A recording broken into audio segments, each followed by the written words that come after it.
A question you might be asking, what's the difference between cold, warm, and hot leads in B2B marketing? Let's talk about it. Well, the difference between leads is pretty straightforward. Hot leads are businesses and their decision makers who are willing to make a purchase right away. Cold leads are people who may know about the product but have no interest in it.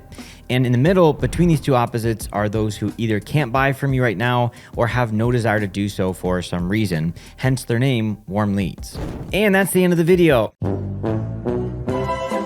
So, no, just kidding. Can you imagine? Let's keep up that skimpy understanding of ours with more detailed info drawn from Belkins' hand-on experience as a lead management agency. I have some questions for you. What do you think an individual, usually representing a company, needs to qualify as a hot prospect? Money to buy your product? Interest in engaging with your salespeople? Yes and no.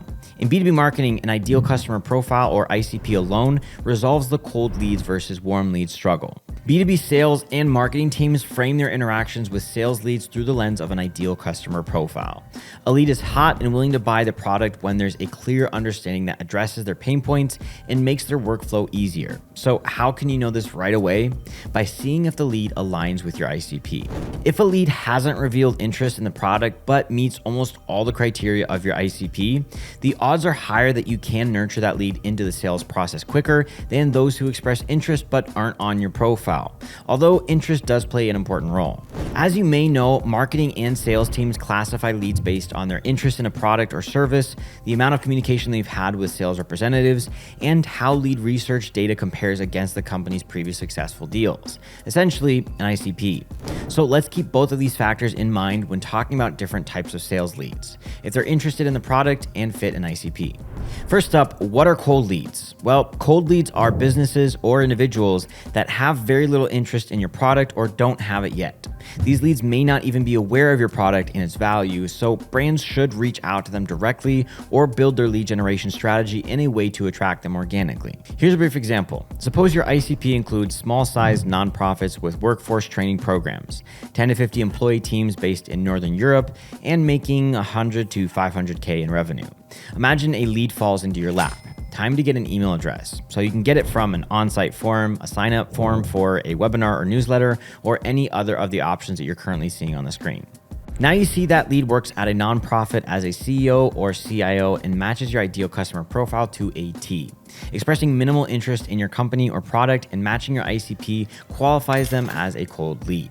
Then the cold lead enters your company's sales funnel and lead nurturing through sales outreach begins. Okay, so what about warm leads? If an individual starts responding to the company's newsletters or your nurturing emails, it makes them a warm lead. If a company's decision maker who fits your ICP reaches out to you to ask questions about the product, it's also a warm lead. And the lead is most likely warm if you see a certain email address on signups for the company's live streams, webinars, or trade shows. These leads keep moving through the sales funnel, and as a salesperson, you need to nurture them with highly personalized calls or emails. Otherwise, as time goes on, you might accidentally lose them, which we definitely don't want. Hot leads would be considered hot when the decision maker is on the verge of buying the product or service, and they maybe discuss the price, agree to book a meeting, request a demo, or even do the research on the product. From here, hot leads most likely need salespeople to address their objections or figure out relevant details like payment conditions, terms of use, and compatibility with existing software. Simple enough, right? Okay, so now we know the differences between each, but I want to share some ways to get each type of leads. For cold leads, the right question would be how to target them. Basically, you need to collect a list of leads based on your ICP and current marketing goals and present them with your unique value proposition or UVP. A few proven methods are using LinkedIn Sales Navigator, which is one of the most popular and easy to use tools, allowing you to browse LinkedIn users and reach out to those from your target audience. Another way is to buy leads, but be very cautious here. Disclaimer, this method is only effective when you opt for legitimate, transparent, trustworthy resources. Furthermore, you need to be 100% sure of your ICP to avoid buying irrelevant leads. I don't recommend doing this if possible because the handpicked leads you select yourself are much more likely to convert. The last way is to opt for a professional lead gen agency like Belkins, for example. With agencies like Belkins, you can start the launch process immediately and our team will seamlessly integrate into your in-house department. Companies like ours always know what we're doing since we possess deep knowledge on many industries, and to be honest, it's one of the most ROI-friendly methods since agencies focus on your KPIs, bringing you the highest quality of selected leads. When it comes to warm leads, it's more appropriate to call it nurturing, and you can do this in a number of different ways. Two of them are creating compelling pop-ups and using content marketing. Regarding pop-ups, it's important to select the proper timing and ensure it is well designed. The best way to use pop-ups is when someone's been on your website for a while and isn't making any progress with their purchase, scheduling, or etc.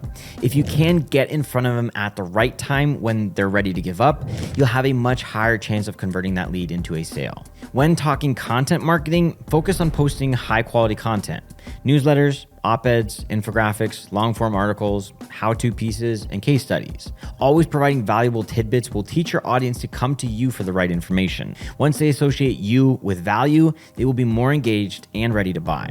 Last but not least, generating hot leads. Now, there's a few different ways to do this efficiently. Partnering with a sales acquisition agency, using the correct lead generation tools, or by means of paid advertising. Now, these three would be in my top 3 if I had to recommend anything. That's quite a lot of information to take in, so I want to let you know that we do have a detailed article on this topic, and you can find the link for it in the description box below. I'll leave you with that. Be sure to leave any questions, comments, or anything that you'd like in the comment section below. Don't forget to subscribe for more helpful videos like this, and take care.